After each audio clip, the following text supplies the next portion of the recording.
መኪናውን እንዳስነዳ ሚስት ፍሬኑን ቆርጠዋለች። የ9 ዓመት ልጅ አስፈሪ ጩኸት ነበር። በኒውዮርክ ውስጥ ካሉት ሀብታም የአረብ ነጋዴዎች አንዱ በሆነው የ42 ዓመቱ ካሊል አልሐሰን መኖሪያ ቤት የግል የመኪና ማቆሚያ ስፍራ ውስጥ አስተጋባ። አንዲት ጥቁር ሕፃን ባዶ እግሯንና የተቀደደ ልብስ ለብሳ ከደህንነት ጥበቃው አልፋ ካሊል ሞተሩን ማስነሳት ወደ ጀመረበት ወደ ሰማያዊው ላምበርጊኒ እየሮጠች ሄደች። የደህንነት ጠባቂው ቶማስ ልጅቷን ለማስቆም ወዲያውኑ ወደፊት ሮጠና አሁኑኑ ከዚህ ውጪ አንቺ ትንሽ ልጅ ሲል ጮኸ። የልጅቷን ቀጭን የክንድ አጥንት ይዞ ነገር ግን ከትንሽ ሰውነቷ ጋር የማይመሳሰል ተስፋ አስቆራጭ ጥንካሬ ነበራት። ጌታዬ ባክህ እንደገና ጮኸች። በመስታወቱ በኩል በቀጥታ ወደ ካሊል እያየች ሚስት ፍሬኑን ቆርጠዋለች፣ ልትሞት ትችላለህ አለችው። ካሊል ሞተሩን አጠፋው። እነዚህ ቃላት ቀልድ ወይም የተለመደ የገንዘብ ልመና አይመስሉም። በልጅቷ ድምጽ ውስጥ የነበረው አስቸኳይና እውነተኛ ፍርሃት እንዲጠራጠር አደረጉት። ልቀቃት አለ ካሊል ከመኪናው እየወጣ። ልጅቷ እየተንቀጠቀጠች ነበር፣ በብርድ ሳይሆን በፍርሃትና በድካም ምክንያት። ትላልቅ አይኖቿ የሚረብሽ ኃይለኛ ስሜት ጭነውበታል። እኔ ማን እንደሆንኩ እንዴት አወቅሽ? ካሊል በጥንቃቄ ጠየቀ። ሚስቴ ማን እንደሆነችስ እንዴት አወቅሽ? ትላንት ማታ አይቻታለሁ ስትል ልጅቷ እያለቀሰች መለሰች። መሳሪያዎችን ይዛ ጋራዥ ውስጥ ነበረች። ከመኪናው ስር ሽቦዎቹን ቆረጠች። በስልክ ወደ ቤት እንደማትመለስ ስትናገር ሰምቻታለሁ አለች። ካሊል የድንጋጤ ስሜት ወረረው። የ35 ዓመቷ ሚስቱ ቪክቶሪያ ለሳምንታት እንግዳ ነገር ስትሰራ እንደቆየች፣ የጤና እክል እንዳለባት በመግለጽ የልደት ጉዟቸውን እንደሰረዘች፣ ሌሊቱን ሙሉ በስልክ በሹክሹክታ እንደቆየችና በዚያ ቅጽበት ካልጋ ለመነሳት በጣም ታማ እንደነበር አስተዋለ። እየዋሸሽ ነው አለ ካሊል። ነገር ግን ድምፁ እምነት አልነበረውም። አልዋሸውም። ልጅቷ እንባዋን በቆሸሸ ፊቷ ላይ እየፈሰሰች ጮኸች። ወላጆቼ ከ2 ዓመት በፊት በእንደዚያ ምክንያት ሞተዋል። አንድ ሰው የመኪናውን ፍሬን ቆረጠ። እኔ በኋላ ወንበር ላይ ነበርኩኝ። በመኪና ማቆሚያ ቦታ ላይ ጸጥታ በጣም ሰንፈነ። ስምሽ ማን ነው? ካሊል በእርጋታ ጠየቃት። አሚራ አለች በተቀደደ አሮጌ ልብሷ አፍንጫዋን እየጠራረገች። አሚራ ጆንሰን። አንዳንድ ጊዜ ከቤት ግድግዳ ጀርባ ተኛለሁ፣ ለዚያም ነው ያየሁት አለች። ካሊል ለመጀመሪያ ጊዜ በቅርበት ተመለከታት። የተጠማዘዘ ጸጉር፣ ትልቅ ልብስ፣ ባዶ እግሯ በቆሰለ ቁስል ተሸፍኗል። ነገር ግን በጣም ያስጨነቁት አይኖቿ ነበሩ። በጣም ብዙ ያዩ አይኖች ነበሩ። ቶማስ መኪናውን ፈትሽ ካሊል አዘዘ። ጌታዬ ይህ አስቂኝ ነው፣ እሷ የጎዳና ላይ ልጅ ነች አለ ቶማስ። አሁኑኑ በማለት ካሊል ጮኸ። ቶማስ በቸልተኝነት ወደ ላምበርጊኒው ሲሄድ ካሊል በአሚራ ፊት ለፊት ተንበረከከ። እየዋሸሽ ከሆነ ለፖሊስ እደውላለሁ አለ። ነገር ግን እውነትሽን ከሆነ የህይወት ሄድ አለብኝ አለ። ከጥቂት ደቂቃዎች በኋላ ቶማስ ከጋራዡ እየጮኸ አልሐሰን የሆነ ችግር አለ፣ የፍሬኑ ኬብሎች ተቆርጠዋል አለ። ካሊል እግሮቹ እየደነዘዙ እንደሆነ ተሰማው። ለስብሰባው ወደ መሀል ከተማ ቁልቁል ቢነዳ ኖሮ በ10 ደቂቃዎች ውስጥ ይሞት ነበር። እንዴት አወቅሽ? በማለት አሚርን ጠየቃት። ይህ እንደገና ማንም ላይ እንዳይደርስበት ቃል ስለገባው ነው አለች። ከኪሷ አንድ አይኗን የሌላት አሻንጉሊት አውጥታ ወላጆቼ ሰዎችን መጠበቅ አስተማሩኝ፣ ማንም ባይጠብቀንም እንኳ። በዚያ ቅጽበት ካሊል ህይወቱን ያዳነው በማይታይ የህፃናት ማህበረሰብ እንደሆነና በአልጋው ላይ የተኛችው ሴት ግን ግድያውን በጥንቃቄ እንዳቀደች ተገነዘበ። ከ2 ሰዓታት በኋላ ካሊል ከአሚራ ጋር ማዶ በሚገኝ ጸጥ ያለ ካፌ ውስጥ ተቀምጦ ሳንዱች ስትበላ ይመለከት ነበር። ለቀናት እንዳልበላች ያስታውቃል። በቅርቡ ለሚመጣ የግል ጠበቃው ዶክተር ቤንጃሚን ካርተርን ደውሎ ጠርቶታል። እስከዚያ ካሊል አንዳንድ ጥያቄዎችን መጠየቅ ጀመረ። አሚራ ትላንት ማታ ያየሽውን በሙሉ ንገሪኝ አለ። እሷም ደህንነቱ የተጠበቀ ስለሆነ ከቤት ግድግዳ ጀርባ ተኛለሁ። ትላንት ማታ አባቴ መኪና ሲያስተካክል እንደነበረው አይነት ድምጽ ሰማው። ከመኪናው ስር መሳሪያ ይዛ የነበረች አንዲት ቡኒ ጸጉር ያላት ሴት አየው አለች ዙሪያዋን እየተመለከተች። ሚስቴ እንደሆነች እርግጠኛ ነሽ?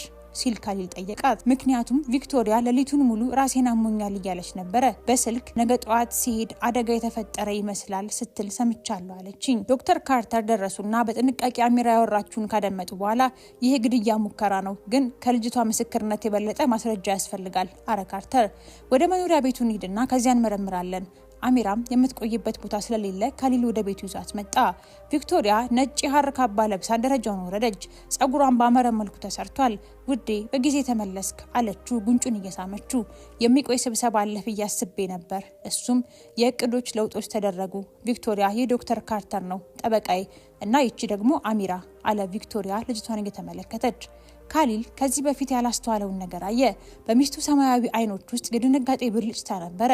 ቪክቶሪያ በፈገግታ በቤታችን ውስጥ ለምንድነው ቆሻሻ ልጅ ያለችው በማለት የንቀት ጥያቄ ያቀረበች። ዛሬ ህይወቴን አዳነችልኝ ሲል ካሊል መለሰ። ምን ማለት ነው? ድምጿ በሚያስገርም ሁኔታ እየተንቀጠቀጠ። አንድ ሰው በሌሊት የላምበርጊኒውን ፍሬን ገመዶች ቆርጦታል አለ። ቪክቶሪያ እጇን ደረቷ ላይ ያደረገች። በጣም አስፈሪ ነው። ማን እንዲህ ያለ ነገር ያደርጋል አለች። አሚራ ወደ ካሊል ጀርባ ተጠጋች። ትንንሽ እጆቿ ሲንቀጠቀጡ ተሰማው። እስካሁን አናውቅም፣ ካሊል ዋሸ። ግን እናገኘዋለን። ዶክተር ካርተር ምርመራውን ያደርጋል አለ። አሁን መተኛት አለብኝ። ይህንን ዜና ስሰማ የማዞር ስሜት እየተሰማኝ ነው አለች ቪክቶሪያ። በፍጥነት ደረጃዎቹን ወጣች። ልክ እንደሄደች ካርተር በሹክሹክታ ውሸታም ነች፣ የሰውነት ቋንቋ አገላለጾች ሁሉም ነገር የጥፋተኝነት ስሜት እንደሆነ ይናገራሉ አለ። ዶክተር ካርተር ቦርሳውን ከፍቶ አንዳንድ ሰነዶችን አወጣ። አንተ ካፌ ውስጥ ያለክ ቅድመ ዝግጅት አድርጌ ነበር። ሚስትህ በስምህ $10 ሚሊዮን የሚያወጣ ከ3 ወራት በፊት የተወሰደ የህይወት ኢንሹራንስ ፖሊሲ አላት። $10 ሚሊዮን? እኔ እሱን አልፈረምኩም አለ ካሊል። ካርተርም ነገር ግን ያንተ ፊርማ አለበት አለው። በድንገት አሚራ የእጅ ሴት አንድ ነገር ይዛ እየወረደች ነው አለች በሹክሹክታ። ቪክቶሪያ በደረጃው አጋማሽ ላይ ቢላዋ ይዛ ቆመች። ካሊልም ቪክቶሪያ ምን እያደረግሽ ነው አላት በተረጋጋ መንፈስ። ይቺ የተረገመች ልጅ ሁሉንም ነገር አበላሽተዋለች አለች። ዶክተር ካርተር በዘዴ ስልኩን አውጥቶ ፖሊስ ጠራ። አሚራ ከካሊል ጀርባ የበለጠ ተሸሸገች። ቪክቶሪያ ቢላውን አስቀምጩ፣ ስለዚህ ጉዳይ መነጋገር እንችላለን አለ። መነጋገር? ቪክቶሪያ ሳቀች። 5 ዓመት ሙሉ ጥሩ ሚስት በመሆን አሰልቺ ከሆኑ ጓደኞቻችሁ ፊት ፈገግ እያልኩ ስለማይመለከተኝ የንግድ ስራ እንደማሰብ በማስመሰል ቆየው እና በመጨረሻ ይህን ነገር ላጠናቅቀው ስወስን አንድ የጎዳና ተዳዳሪ ሁሉንም ነገር አበላሸችው አለች። ለምን ልትገድኝ ትፈልጊያለሽ? ካሊል ጠየቀ። ምክንያቱም በቀሪ ህይወቴ አንተን ከመታገስ $10 ሚሊዮን ይበልጣል ቪክቶሪያ እንደቀላሉ ተናገረች። እና የሚጠብቀኝ ሰው ስላለኝ በእውነት የሚወደኝ ሰው። አሚራ ወደሱ ተጠጋችና ወላጆችን የገደለችው እሷ ነች ማለት ጮኸች። ከባድ ጸጥታ ሰፈነ። ብቸኛው ድምጽ ከሩቅ የሚሰማው የፖሊስ መኪና ጩኸት እየቀረበ ነበር። ቪክቶሪያ በደረጃው መሃል ቆመች። ምን አልሽ አንቺ አለች። ጥቂት ተጨማሪ ደረጃዎችን ወረደች። ቢላዋ በእጇ ውስጥ እየተንቀጠቀጠ ወላጆችን ገለሻቸዋል አሚራ ደገመች። ከካሊል ጀርባ ስለቆመች ድምጿ አሁን እየጠነከረ መጣ። ፊትሽን አስታውሳለሁ። በቀብር ስነ ስርዓታቸው ላይ ጋዜጠኛ መስለሽ መተሽ ነበረ። ካሊል ከስሩ ያለው መሬት ተንቀጠቀጠበት። ቪክቶሪያ ይህ እውነት ነው ሲል ጠየቀ፣ ድምጹን ዝቅ አድርጎ። በጭራሽ አይደለም ቪክቶሪያ ጮኸች። ነገር ግን ዶክተር ካርተር ስልኩን አንስቶ ሁሉንም ነገር እየቀረጸ ነበር። አባቴ ከሚሰራበት መጋዘን ውስጥ እቃዎች እየሰረቅሽ እንደሆነ ተረዳ። አሚራ ቀጠለች። እንባዋ ግን በፊቷ ላይ እየፈሰሰ ነበር። ሊያመለክትብሽ ነበር፣ ስለዚህ አንቺ የመኪናውን ፍሬን በጠሽበት። ዝም በይ ብላ ቪክቶሪያ ጮኸች። ከዚያም ሁከቱን በሚያቋርጥ ጸጥታ በተሞላ ድምጽ ዶክተር ካርተር፣ ቪክቶሪያ ወይስ በእውነተኛ ስምሽ ልጥራሽ? ክሪስቲን ፓልመር። ቪክቶሪያ ቀዘቀዘች። በጥንቃቄ የተሰራው የውበት ጭንብል ተሰበረ እና ተስፋ የቆረጠችውን ሴት አጋለጠ። ያንን ስም እንዴት አወክ በማለት ጠየቀች። ባለፉት 2 ሰዓታት በጥልቀት ስለመረመርኩሽ። ካርተር ከቦርሳው ሰነዶችን አወጣ። ክሪስቲን ፓልመር በብዙ ሀገራት ውስጥ በኢንሹራንስ ማጭበርበር በኤፍቢአይ ትፈልጊያለሽ። ሁልጊዜ በተመሳሳይ ዘዴ ሀብታም ወንዶችን ታገቢያለሽ፣ ትላልቅ ኢንሹራንስ ትወስጃለሽ፣ ከዚያም አደጋዎች ይከሰታሉ። ካሊል የማቅለሽለሽ ስሜት ተሰማው። ካርተር ተናገረ።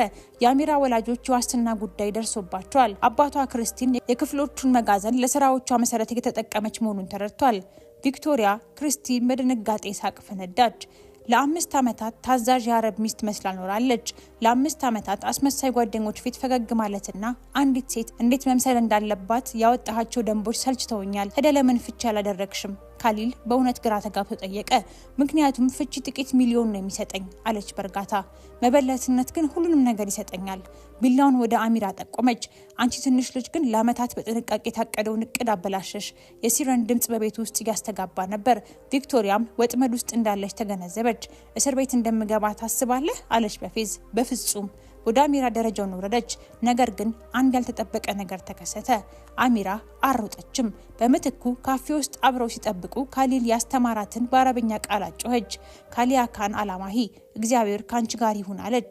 ቢላዋ ከእጇ ተወርውሮ በእንጨት ግድግዳ ውስጥ ገባ። ፖሊሶቹ ሲገቡ ቪክቶሪያ ከካሊል በታች መሬት ላይ ወድቃለች። አሚራ ላይዋ ላይ በዛቻ እየጮኸች ነበረ። አገኝሻለሁ፣ የትም ቢደብቁሽ የጀመርኩትን እጨርሳለሁ። መርማሪ ሮድሪጌዝ ወደ ዶክተር ካርተር ቀረበ። የሁሉም ነገር ማስረጃ አለን? እያንዳንዱ ቃል። ካርተር ስልኩን እያነሳ ሙሉ ንዛዜ አስቀድሞ የተደረገ ግድያና የግድያ ሙከራ። ቪክቶሪያ እጇን ታስራ ስትወሰድ ለመጨረሻ ጊዜ ወደ ካሊል ዞረች። የዚህ ታሪክ ጀግና ነኝ ብለህ ታስባለህ? ምንም አታውቅም። ከዚህ ጀርባ ቆሻሻ ልጅ የአመታት እቅድ እንዲበላሽ የማይፈቅዱ ሀያላን ሰዎች አሉ አለችው። ካሊል አሚራን በቅፉ የተንቀጠቀጠች ተመለከታት። ሀያላን ሰዎች ምን ማለቷ ነው አሚራ በጸጥታ ጠየቀች። ዶክተር ካርተር ቦርሳውን ዘጋ። በቁጣ አገላለጹ ክሪስቲን ፓልመር ብቻዋን አልሰራችም፣ ሚሊዮኖችን የሚያንቀሳቅስ ትልቅ የኢንሹራንስ እቅድ አካል ነበረች። እና አሁን ምስጢሩ ዝም ማሰኘት ይፈልጋሉ አለ ካሊል። እነሱን ለመያዝ የሚያስችል በቂ ሀብት ባለው ሰው ከተጠበቀች አይሆንም አለ ካርተር ለካሊል ትርጉም ባለው መልኩ እያየ። በዚያ ቅጽበት ካሊል ህይወታቸውን ለዘላለም የሚቀይር ውሳኔ ያደረገ። በአሚራ ፊት ተንበረከከና በእርጋታ እጆቿን ያዘ። አሚራ ጆንሰን፣ ዛሬ 2 ጊዜ አዳንሽኝ። በመጀመሪያ ከተቆረጠው ፍሬን፣ ከዚያም ቪክቶሪያ ማን እንደሆነች በመግለጽ አሁን የኔ ተራ ነው። እንዴት አለች ተንቀጠቀጠች። እንደገና ቤተሰብ እንዲኖርሽ ትፈልጊያለሽ? በለስላሳ ድምጽ ተናገረ። ማንም እንዲጎዳሽ የማይፈቅድ ቤተሰብ። በዚህ ጊዜ የተስፋ እንባ የአሚራን አይኖች ሞላው። አንተ ታሳድገኛለህ አለች። እሱም ከፈለግሽ በማለት ጥያቄ ያቀረበ። ዶክተር ካርተር በሂደቱ ውስጥ ሁሉ ጥበቃ እንዳለሽ ያረጋግጣል ካሊል ያረጋግጠላት።